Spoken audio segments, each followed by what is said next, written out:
Bom dia, turma! Aqui com vocês é o professor Caio Cecílio e o tema da nossa aula hoje é o sistema digestório. Vocês vão encontrar aí esse conteúdo lá no capítulo 9 do livro de vocês, tá bom? Então vamos dar início ao nosso sistema digestório. Então, o que é o sistema digestório, tá? O sistema digestório, ele é um conjunto de órgãos que nós vamos ter no nosso corpo, tá?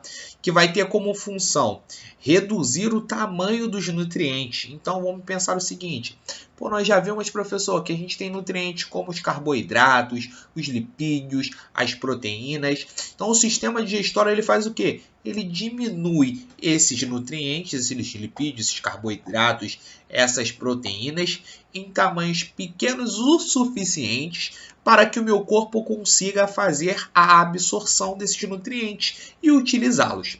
Nesse processo de diminuição dessas partículas, nós chamamos de digestão, tá? No sistema digestório, para que ocorra esse processo de digestão, ocorre a ação de enzimas.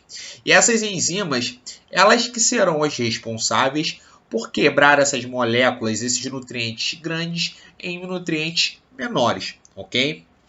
O sistema digestório, ele acaba sendo dividido em uma região tubular, que a gente chama de tubo digestório, onde eu vou encontrar a cavidade oral, a faringe, o esôfago, o estômago, o intestino delgado, o intestino grosso, o reto e o ânus, e alguns órgãos acessórios, que são o quê? São órgãos que não têm um contato direto com o alimento, e sim eles liberam substâncias que vão ajudar a fazer o processo de digestão, ok? Seguindo, pessoal, quais são as partes do sistema digestório?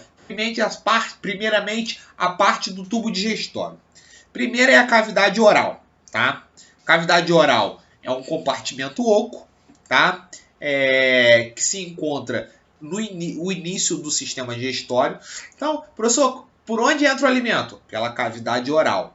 Na cavidade oral, nós vamos encontrar a boca, que vai ser a abertura do sistema digestório para o meio externo, para ter o recebimento dos nutrientes, tá? Essa boca, ela é revestida toda de uma mucosa, tá? Além disso, na cavidade oral, a gente vai encontrar outras estruturas, como a língua e os dentes, que são extremamente importantes no processo de mastigação e na formação inicial do bolo alimentar, tá? Seguindo, dentro da cavidade oral, nós temos a língua. A língua é o quê? É um órgão muscular, utilizado para o quê? Para manipular o alimento durante o processo de quê? De mastigação. Então a língua vai misturar os alimentos, vai moldar os alimentos, vai empurrá-los para o fundo da boca, tá? E normalmente vai auxiliar no processo de deglutição, que é o quê? O alimento sair da cavidade oral e cair mais internamente na região de faringe, tá? Além disso, na língua nós encontramos células do paladar, que nós vamos sentir o quê? Os sabores, salgado, azedo, amargo e o doce, ok? Além da língua, encontramos também na cavidade oral os próprios dentes, tá? Os dentes aí, eles são estruturas bastante complexas, que vão estar ligadas diretamente ao processo de mastigação dos alimentos, tá? E os dentes em si, eles são formados por diversos tecidos. Então, um dente, ele pode ser dividido em duas regiões. A região de coroa e a região de raiz, tá? Aí eu vou notar o quê? Estruturas que são extremamente importantes. Essa região mais interna, que é uma região mais mole do dente, a gente chama ela de polpa, tá? Aqui, ó, região de polpa. Essa região de polpa, ela é extremamente rica em vasos sanguíneos. Eu tenho a região mais externa, que é a região de dentina, que é uma região que confere um tecido mais duro, uma maior dureza ao tecido. Tem na própria coroa a região de esmalte, que é formada basicamente por cálcio, que também vai conferir dureza diretamente ao dente, tá? Tem a região de cimento. O que é a região de cimento? A região de cimento é a região que faz uma ligação entre os ossos e o próprio dente, tá bom? Dentro dos dentes, nós vamos identificar o quê? Algumas diferenciações dependendo do tipo do dente. Então eu tenho dentes chamados de dentes caninos, eu tenho dentes chamados de incisivos, eu tenho dentes chamados de pré-molares e eu tenho dentes chamados de dentes molares. Então uma coisa que é importante a gente saber.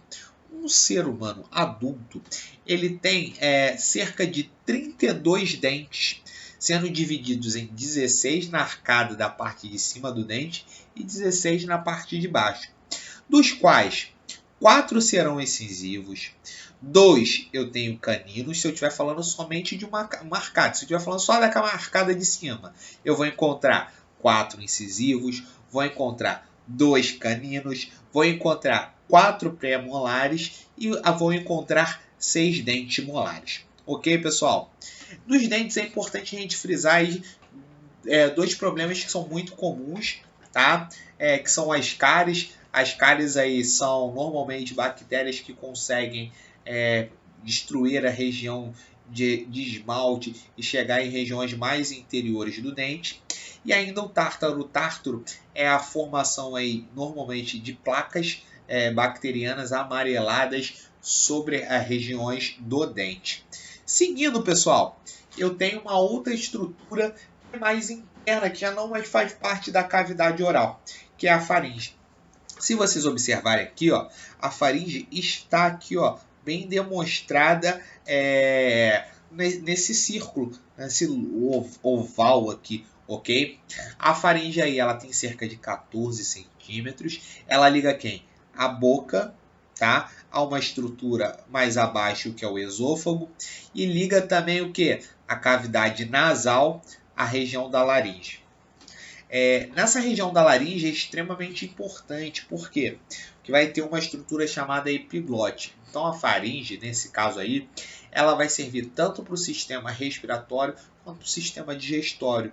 E a epiglote é uma válvula que, quando a pessoa está se alimentando, a região do sistema respiratório fecha na hora que ocorre o processo de deglutição, e quando a pessoa está respirando, a parte que é da faringe, que está ligada diretamente ao sistema digestório, vai estar fechado.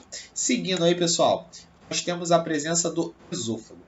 O esôfago, ele vai ser aí, no caso, um longo canal, tá? Que faz o quê? Ele liga a faringe ao estômago, tá? Nele, o alimento vai ser empurrado através de movimentos que são denominados movimentos peristálticos, que a gente vai ver melhor para frente. Mas é bom notarmos aqui, ó, a ligação da faringe, tem o esôfago ligando diretamente ao estômago. Seguindo, eu tenho a presença do estômago. Tá? O estômago aí, ele já vai ser uma porção mais dilatada, tá? Desse tubo digestório. Então ele tem um formato até de uma bolsa. Tá? Ele vai se encontrar entre o esôfago e o intestino delgado. Ele é capaz de armazenar até 2 litros de alimento. Tá? Nas suas paredes vão possuir inúmeras glândulas que vão produzir o chamado suco pancreático, que vai ser extremamente importante. Pancreático não, desculpe, pessoal, o suco gástrico. Esse suco gástrico ele vai ser extremamente importante no processo de digestão dos alimentos. Seguindo, tem o intestino delgado. Tá? O intestino delgado ele vem logo após o estômago. Ele é um tubo aí extremamente grande, porque ele tem aproximadamente 6 metros de comprimento. Ele une o estômago ao intestino grosso. Ele é dividido em 3 regiões. Uma região de duodeno, uma região de jejum, uma região de ilho. No intestino delgado vai ocorrer a absorção da maioria dos nutrientes. Então, o que vai acontecer? O processo de digestão do intestino delgado já está quase completamente finalizado. Quando chega na região de jejum, no ilho, o que acaba acontecendo? Eu já tenho a ocorrência de um processo de absorção dos nutrientes. E para que se ocorra bem essa absorção de nutrientes, as paredes do intestino delgado vão apresentar estruturas denominadas vilosidades. Essas vilosidades são estruturas especialistas em fazer processo de absorção, ok? Seguindo, eu tenho o intestino grosso. O intestino grosso ele mede cerca de 1,5 metros de comprimento. Então, se a gente for pegar aí o intestino grosso e o intestino delgado, só aí a gente tem quase 8 metros de comprimento, ok? Ele vai ser o último órgão do tubo digestório, sendo dividido em 3 regiões: no seco, no cólon e no reto, ok? Seguindo, pessoal, eu tenho os órgãos acessórios, que são aqueles órgãos que não entram em contato direto com o alimento. Então, só quem entra em contato direto com o alimento é quem? É exatamente os órgãos que fazem parte do tubo digestório e não os órgãos acessórios. O primeiro órgão acessório aí que nós vamos ver são as glândulas salivares. Elas vão estar localizadas normalmente próximas à cavidade oral, ok? Elas são responsáveis por produzir a saliva, que é um líquido que é importante porque ele lubrifica o alimento. E nessa saliva ainda pode ter a presença de enzimas que vão fazer um processo de digestão já na presença da cavidade oral, tá? Já ocorre um processo de digestão. A principal enzima que nós vamos encontrar aí nas glândulas salivares ou na saliva é a amilase, que ela começa a fazer o quê? A digestão dos carboidratos. O próximo órgão acessório são as glândulas estomacais. As glândulas estomacais elas são órgãos localizados na parede do estômago, ok? E são responsáveis por quem? Pela produção do suco gástrico, tá? Esse suco gástrico ele contém enzimas e o ácido clorídrico.